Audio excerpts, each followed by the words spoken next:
Welcome back. Let's continue building a walnut vanity for my primary bathroom. This is part 5. So far, I've built and secured a ladder base for the cabinet boxes to sit on. Built 5 cabinet boxes out of birch and walnut plywood. Built and stained a massive 9-foot walnut face frame. I made a total of 10 walnut drawers out of 1/2-inch walnut plywood. I'll be sharing more about these drawers and my unique storage solutions in a future video. And here's a quick mock-up so you can see where this project's going. So let's get right to it. Up next is building 13 walnut drawer fronts with this beautiful beaded edge detail. I've built these before for other projects like my linen cabinet, but this will be my first time making them 100% from scratch and in walnut. The first thing I do is take a larger walnut board and rip it down into 1 1/4 inch pieces. This board I'm ripping down was originally a 1x12 board. I used about 3 inches for the face frame and had 8 inches left over.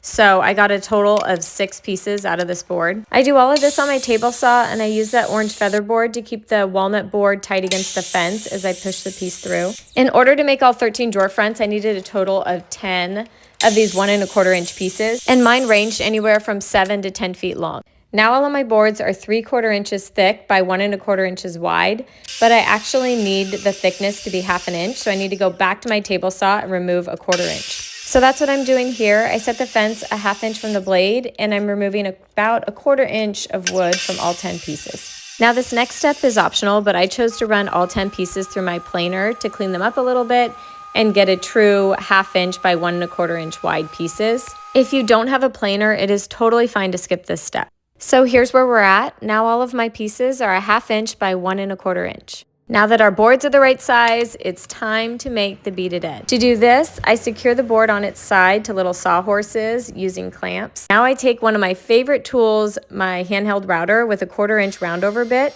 and I run it along the top of the board. The router I'm using here is the Bosch Colt Palm Router. It's lightweight, beginner friendly, and I honestly use it more than I ever could have imagined. Okay, next I flip over the piece and then I run the router along the other side.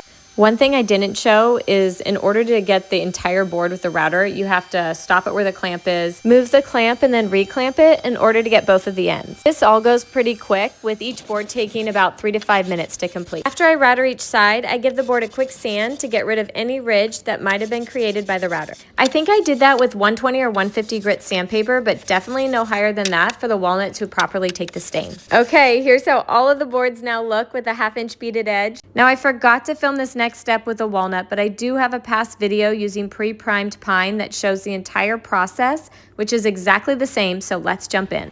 Okay, here's the sash trim we're starting with. You can see the profile. It is flat on the bottom, and then there's a bullnose bead on top. And what we're gonna do is create a groove down the center, so it's gonna end up looking like this with our dado blades, so that our drawer front can fit right there with the nice beaded edge, and then we'll end up ripping off the back so it wraps around the side. All right, let's go. So in order to create this groove, I'm going to replace my 10-inch saw blade with these dado blades. I'm going to use the entire stack, which will give me just over a 3/4 inch groove. I filmed this process so you can see how I set up my dado blades. I start by removing the 10-inch blade, and then I'm going to grab the first circular outside blade. It tells you which side to put facing out. And then I add each of the chipper blades to make however wide I want my stack to be. You just want to make sure you stagger the teeth. I'm doing a full stack, which is a little over 3/4 inches, and then I add the last outside blade and then tighten it all up. Last thing to note is you'll need a dado throat plate because the opening is wider so that the blades can fit through. If you don't have dado blades, you can also achieve this with your standard saw blade. You'll just have to make a bunch of passes in order to get the 3/4 inch wide groove.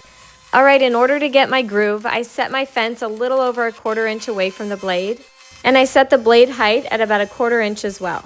With the help of a feather board and a push stick, I run the boards through with the beaded edge along the fence. Okay, step 1 done. Looks like this.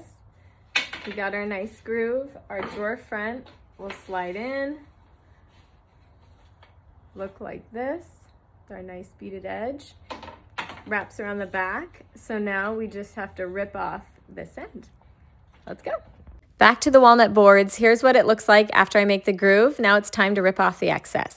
Back at the table saw, I'm ripping off the excess wood so the 3/4 inch drawer front can sit flush. I do this for all 10 pieces, and this is what they now look like. Next, I need to bevel cut these to size to fit around the slab walnut drawer front, kind of like a picture frame.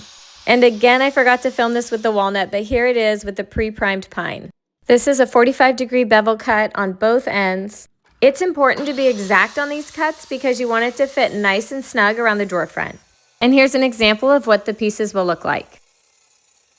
Okay, so I have my drawer front cut, and then I've cut all the pieces for the beaded edge to go around it.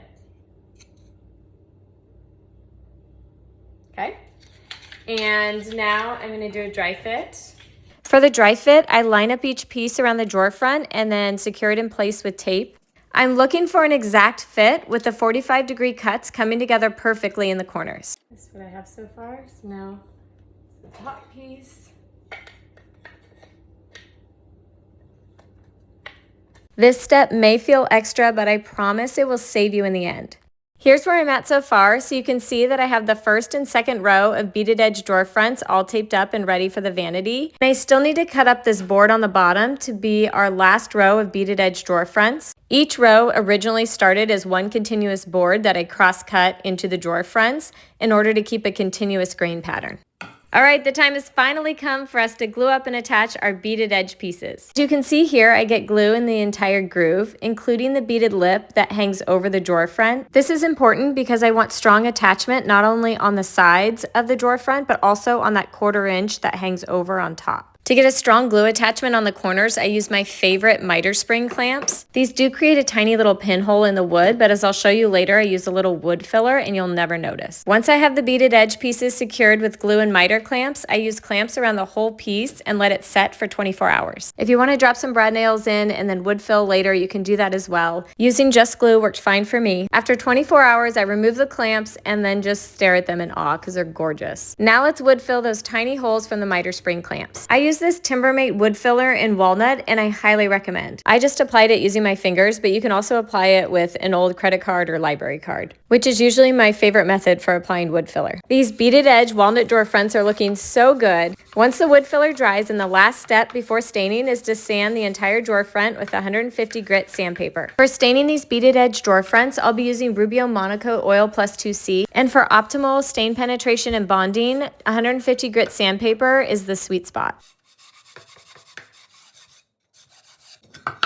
Okay, drawer fronts are done. Let's go stain.